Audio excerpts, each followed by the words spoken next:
to say nothing. And that's not specific to the Titans. That's everybody.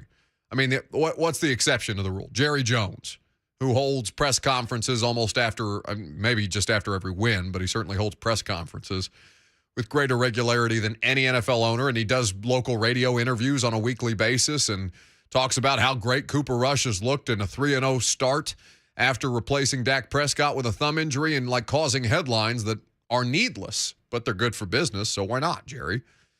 Titans don't care about what's good for business. Titans care about, we're not going to give you bleep.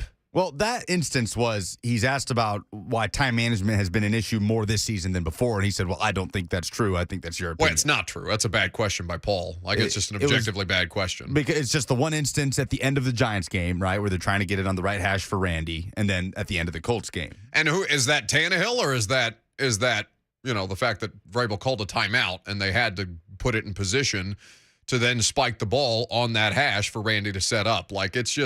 It's not an all the way around bad question by Paul, but it's not accurate. Well, in my mind, Tannehill he explained it. So it's 3rd and 1. We're trying to pick up the first so we can clock it. Well, he explained it when Rexroad followed up. He didn't explain it because, Paul asked it poorly, I thought. Because there's not anything there to be gained from, hey, you're really bad at this year. Why aren't you being better? And it's not true through 4 games that they are any worse at clock management than they have been historically. It's just a really bad example with the end of that first half against Colts. And then Rexroad properly asked the question in terms of, why not throw it away on 3rd and 1 as opposed to trying to take off with it and get the first down? And he explained accurately why it's different than in 3rd and 1 than 3rd and 7. Anyway, we don't have to relitigate these things. I just got the text. Jeffrey Simmons tomorrow at 11:15. So you can look forward to that on tomorrow's show, the big fella. Let's do some polls. Down goes Frazier. Down goes Frazier. The polls have closed and the votes have been tallied. It's the segment where bias takes over and nuance goes to die. Now, here's your favorite Buck Rising Show correspondent, Lucas Pan. Make that poll Zika. Presented by Two Rivers Ford. You can custom order any new Ford from Two Rivers. They will deliver it to you when it is manufactured. Who's the best backup quarterback in the NFL? Rand says Teddy B. Mahogany says Bailey Zappi, Western Kentucky legend. Titans for life, says Malik Willis. Go figure.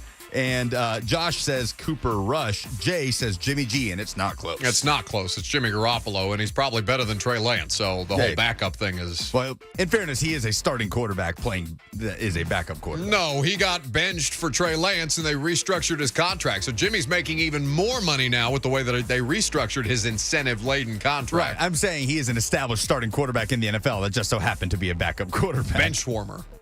What is the biggest advantage the Titans have over Washington?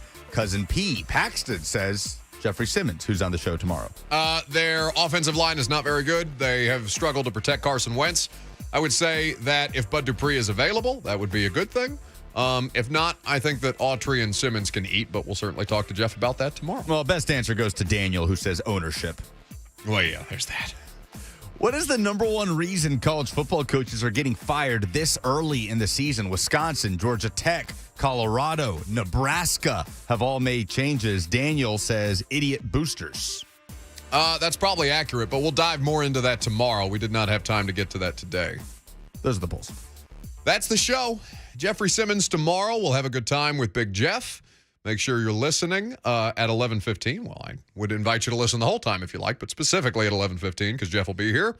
I'm headed out to practice. I'll tell you what I see, and we'll do it again tomorrow at 10 a.m. Have a great rest of your Wednesday.